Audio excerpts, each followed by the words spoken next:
Imaginez vivre à une époque où votre peuple est écrasé par un ennemi impitoyable. Les rues sont désertes, les voies réduites au silence, et l'espérance semble avoir fui. Pendant 20 ans, les Israélites ont souffert sous le joug de Jabin, roi de Canaan. Son commandant militaire, Sisra, régnait d'une main de fer, soutenu par 900 chars de combat, la technologie la plus redoutable de l'époque. C'était un temps de peur, d'incertitude et de souffrance. Mais, comme toujours dans les plans de Dieu, quand tout paraît perdu, il agit de manière inattendue. Cette fois, il a choisi une femme pour délivrer toute une nation. Ces récits qui ravivent la foi vous touchent-ils? Prenez un instant pour vous abonner à la chaîne et mettre un pouce bleu. Cela renforce notre communauté et permet de transmettre les messages de Dieu à davantage d'âmes en quête de lumière. Ici, vous trouverez des histoires bibliques qui parlent au cœur, avec des enseignements profonds et pratiques pour votre vie d'aujourd'hui. Ensemble, nous ravivons la flamme de la foi, et votre soutien est essentiel. Elle s'appelait Déborah. Elle n'était pas une combattante, ne venait pas d'une lignée de guerriers, et ne portait pas d'épée. Mais elle possédait une force unique, une intimité profonde avec Dieu. Déborah était prophétesse et juge, une femme dotée d'une autorité spirituelle pour discerner les temps et entendre la voix du Seigneur. Elle siégeait sous un palmier entre Rama et Bethel, réglant les différends du peuple. Les gens venaient à elle car ils voyaient en elle la sagesse, la droiture et, surtout, une véritable connexion avec le ciel. Au cœur du désordre, il y avait une femme inébranlable, une meneuse choisie par Dieu pour une mission grandiose. Cette histoire vous émeut-elle? Abonnez-vous, mettez un pouce bleu, partagez avec quelqu'un qui a besoin de foi et laissez un commentaire. Que feriez-vous si Dieu vous appelait à vous lever? Votre voix nous inspire. Un jour, Dieu parla distinctement. Déborah reçut l'ordre de convoquer Barak, un chef militaire de la tribu de Nephtali. La mission était précise, rassembler 10 000 hommes et affronter l'armée de Sisra au mont Tabor. Cela semblait irréalisable aux yeux humains, mais pas à ceux de la foi. Quand Déborah transmit l'ordre, Barak hésita. Il déclara qu'il n'irait que si elle l'accompagnait. Cette hésitation révélait sa crainte, mais aussi l'influence de Déborah. Même les hommes les plus aguerris savaient que sa présence garantissait la direction divine. Déborah accepta d'aller avec lui, mais elle annonça fermement, l'honneur de la victoire ne lui reviendrait pas. Dieu livrerait Sisra entre les mains d'une femme.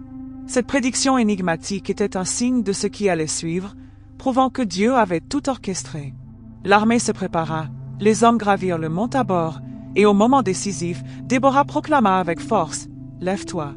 Aujourd'hui est le jour où le Seigneur remet Sisra entre tes mains. » L'impossible devint réalité. Ressentez-vous la puissance de cette foi?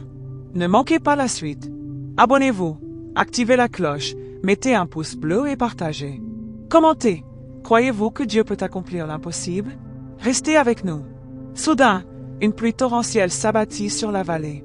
Le sol aride, idéal pour les chars de Sisra, se transforma en boue. Les chars s'enlisèrent, les chevaux s'affolèrent, et l'armée ennemie s'effondra. Ce qui semblait invincible devint fragile. Les Israélites, conduits par Barak, avancèrent, et ce qui semblait une défaite certaine se mua en un triomphe éclatant. Dieu avait parlé, et sa parole ne faillit jamais. Mais l'histoire ne s'arrêta pas là. Sisra, voyant son armée anéantie, s'enfuit à pied, désespéré. Il arriva à la tente de Jaël, épouse de Héber, un homme en paix avec le roi Jabin. Cela faisait de la tente un refuge apparent pour Sisra. Jaël l'accueillit, lui offrit du lait, le couvrit d'une couverture et lui donna un sentiment de sécurité. Mais Jaël savait qui il était. Elle connaissait le mal qu'il incarnait. Et, animée d'un courage extraordinaire, elle agit. Pendant que Sisra dormait profondément, Jaël prit un pieu de tente et un marteau. En silence, elle s'approcha et enfonça le pieu dans sa tête, le tuant sur le coup. La prophétie de Déborah s'accomplit. La victoire sur l'oppresseur fut littéralement remise à une femme. Dieu avait utilisé 2 femmes pour libérer son peuple, l'une par sa voix prophétique, l'autre par son audace pure. Êtes-vous surpris par la façon dont Dieu choisit les plus inattendus? Abonnez-vous, mettez un pouce bleu, partagez cette histoire et commentez. Qu'est-ce qui vous inspire chez Jaël? Votre avis compte. Ensuite, Déborah et Barak entonnèrent un chant de louange.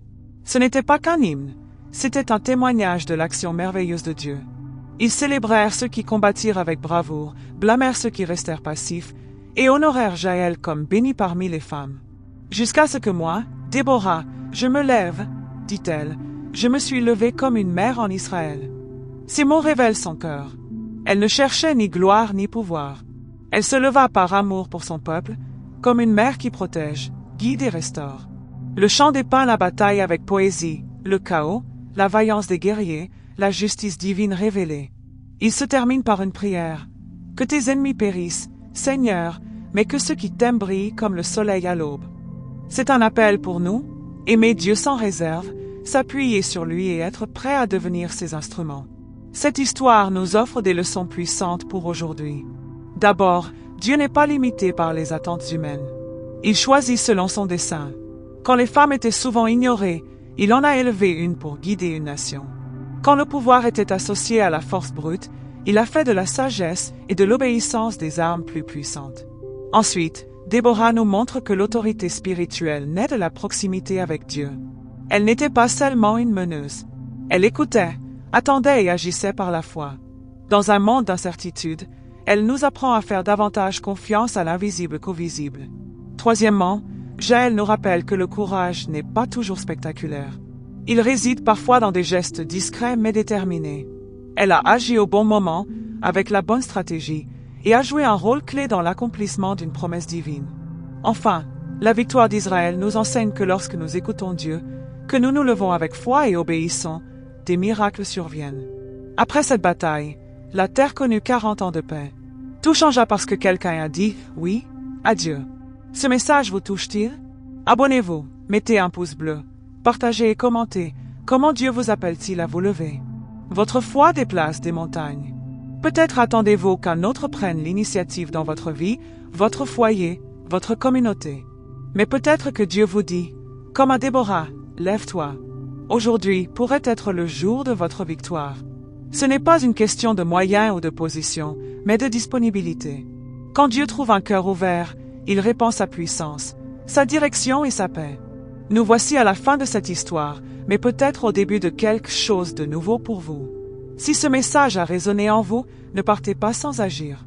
Abonnez-vous maintenant, activez la cloche pour ne manquer aucune histoire biblique qui inspire et enseigne.